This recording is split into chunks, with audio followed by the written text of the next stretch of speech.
और चलिए उत्तराखंड की खबरों में आगे बढ़ते हैं। उत्तराखंड में आज फॉरेस्ट गार्ड भर्ती परीक्षा होनी है। फॉरेस्ट गार्ड के 894 पदों पर यह परीक्षा होगी, जिसके लिए प्रदेश भर में 624 एग्जाम सेंटर बनाए गए हैं और 2 लाख से ज्यादा कैंडिडेट एग्जाम देंगे। सुबह 11 बजे से दोपहर 1 बजे तक परीक्षा होगी और लेखपाल पटवारी परीक्षा पेपर लीक होने के बाद से एग्जाम डेट बदली गई थी। उत्तराखंड लोक सेवा आयोग ने एग्जाम की तैयारी पूरी कर ली है। तो सुबह 11 बजे से परीक्षा होनी है।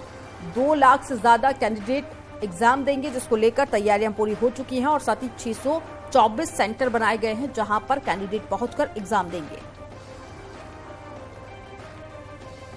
इससे पहले गड़बड़ी की बात सामने आई थी, जिसके बाद में डेट को आगे बढ़ाया गया था और आज फॉरेस्ट गार्ड भर्ती परीक्षा होनी है और 894 पद हैं जिसके लिए चयनित किया जाएगा। और आपको तस्वीरें दिखा रहे हैं और इससे तैयारियां लगभग पूरी हो चुकी हैं और 11 बजे से एग्जाम की शुरुआत होगी। उत्तराखंड में वीकेंड पर लोग जाम से परेशान हैं और 3 दिन की छुट्टी एक साथ होने के चलते लोगों ने उत्तराखंड का रुख किया है, मगर ट्रैफिक पुलिस से लेकर प्रशासन के इंतजाम धाराशाही नजर आए। देहरादून, मसूरी, हरिद्वार, हल्द्वानी जैसे इलाकों में जगह जगह पर जाम से लोग पिछले 2 दिन से परेशान हैं। मैदानी इलाकों में तापमान ऊपर जा रहा है तो लोग पहाड़ों के रुख कर रहे हैं। ऐसे में जो इंतजाम होने चाहिए थे वो पूरी तरीके से फेल नजर आ रहे हैं।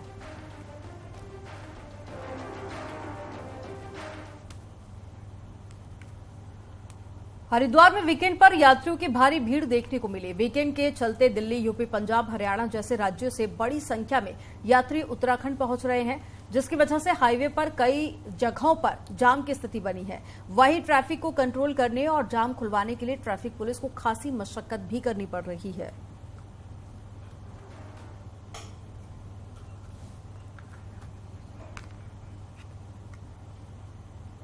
ना कोई व्यवस्था, ना कोई सिस्टम। वीकेंड पर नैनीताल में पर्यटकों का रेला लग गया, लेकिन कैरिंग कैपेसिटी से ज्यादा सैलानियों के लिए प्रशासन की व्यवस्था पहले ही धड़ाम हो गई। ये रिपोर्ट देखिए।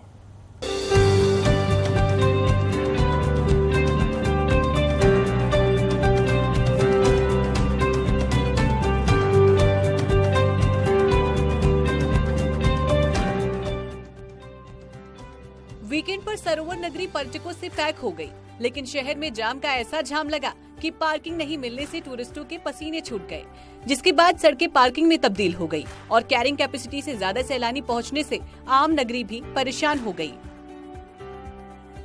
बहुत से हो रहा है, हम लोग यहाँ पर खड़े हुए हैं, 1 घंटा से ऊपर हो गया। ऊपर से कोई गाड़ी नहीं है पिकअप करने के लिए, अपना गाड़ी यहाँ छोड़ा हुआ है, कोई सिक्योरिटी नहीं है गाड़ी का, पुलिस वालों ने रोक रखा है यहाँ पर। दरअसल बिना तैयारी के प्रशासन छुट्टियां मनाता रहा तो पर्यटकों की भीड़ बरोक टोक नैनीताल पहुंच गई।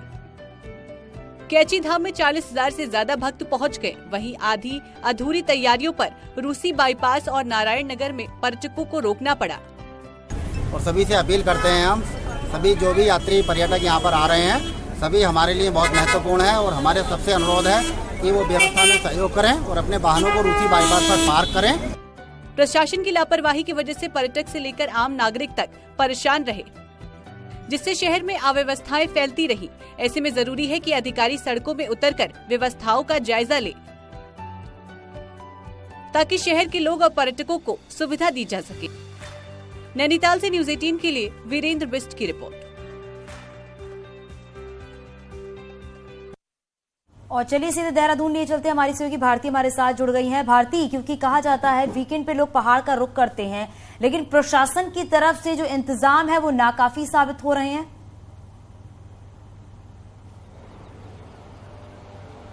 बिल्कुल, ये तो सिर्फ ट्रायल है। नैनीताल की तस्वीर हमने देखी, हरिद्वार की तस्वीर देखी, यही तस्वीर मसूरी में भी दिखी, यही तस्वीर देहरादून में भी दिखी और हल्द्वानी में भी दिखी।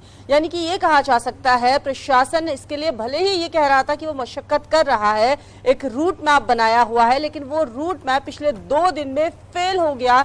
ये कहना गलत नहीं होगा, क्योंकि जगह जगह पर जाम से जनता परेशान रही और आज भी यही तस्वीर देखने को मिलने वाली है अगर प्रशासन अभी से अलर्ट नहीं होता है। क्योंकि पिछले 2 दिन में हमने देखा जिस सड़क पर जाएं वहां पर जाम देखने को मिल रहा था।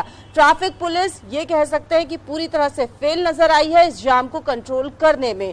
अब ऐसे में सबसे बड़ा खतरा यह है कि कोविड का संक्रमण तेजी के साथ फैल रहा है और इस संक्रमण के लिए, इससे बचने के लिए भी कोई इंतजाम नहीं हो रहे हैं। न ये कहा जा सकता है कि सभी अस्पतालों में टेस्टिंग हो रही है, प्रॉपर व्यवस्था हो रही है, न चेक हो रही है, न चेक पॉइंट्स पर चेकिंग हो रही है।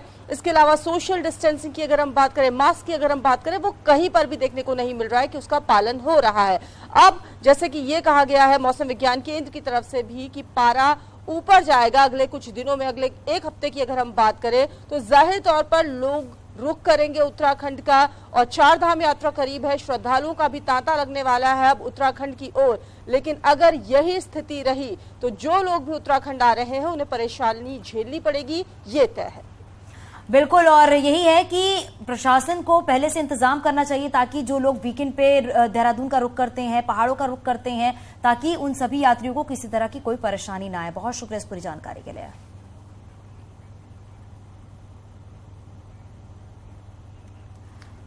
और चलिए अब बात करते हैं ऋषिकेश में सरकारी भूमि पर किस तरह से कार्य किया जा रहा है। ऋषिकेश बद्रीनाथ मार्ग पर नेशनल हाईवे की सड़क पर दोनों ओर अतिक्रमण के चलते वीकेंड में हालात बद से बदतर हो जाते हैं। तो बड़ी संख्या में दिल्ली और एनसीआर से पहुंचने वाले पर्यटक तीर्थ नगरी को जाम कर देते हैं और चार धाम यात्रा से पहले ही वीकेंड के ट्रैफिक को संभालना पुलिस के लिए सरदर्द बन गया है। और ऐसे में कुछ दिन बाद शुरू हो रही चार धाम यात्रा पर आने वाले यात्री कैसे अपने सफर को अंजाम देंगे, ये एक बड़ा सवाल बना हुआ है।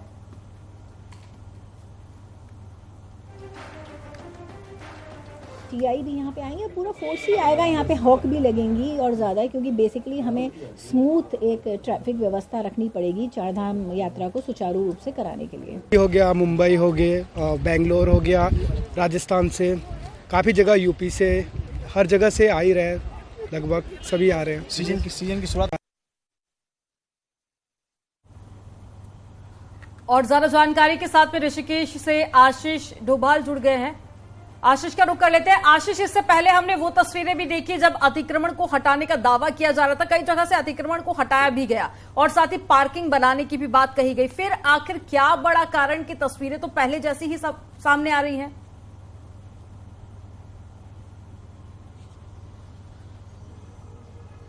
बताना चाहूंगा कि कल का जो पूरा ये वीकेंड रहा, इसे सुपर वीकेंड की तरह देखा जा रहा था और चारधाम यात्रा के ट्रायल के रूप में देखा जा रहा था। लेकिन हालात ये थे कि ऋषिकेश बद्रीनाथ मार्ग जो है वो अतिक्रमण की चपेट के चलते लगातार जाम से पर्यटक जूझते रहे। मैं आपको एक छोटा सा डाटा देना चाहता हूं कि इस सुपर वीकेंड में लगभग ऋषिकेश में 15 लाख से ज्यादा पर्यटक इस समय मौजूद है और पूरे होटल, होम स्टे और जितनी भी रहने की सुविधाएं हैं, आश्रम से लेके सब, वो सारे के सारे फुल नजर आ रहे हैं। और दिन भर ये हालम रहा है कि पूरा पर्यटक जो था वो लगातार सड़कों पर अपनी गाड़ियों के बीच में फंसा रहा और उसके वीकेंड का जो मजा था वो किरकिरा होता गया। इसमें प्रशासन को पूरी तरह से देखना चाहिए था। पुलिस प्रशासन के पास फोर्स की कमी है, लेकिन चारधाम यात्रा को देखते हुए यहाँ पर फोर्स ज्यादा लगानी पड़ेगी जिससे आगे चलकर दिक्कत ना हो। चारधाम यात्रा साथ ही ये भी बताइए कि कोविड को लेकर किस तरह के हालात देखे जा रहे हैं, क्योंकि हर दिन हम देख रहे हैं कि 6000 से ज्यादा मामले सामने आ रहे हैं देश भर में। ऐसे में उत्तराखंड में भी हमने देखा कि बीते दिनों एक छात्रा की मौत हो गई। कोविड लगातार बढ़ता जा रहा है, क्या कुछ इंतजाम आप देख पा रहे हैं या कोई अवेयरनेस पहुंचने वालों में?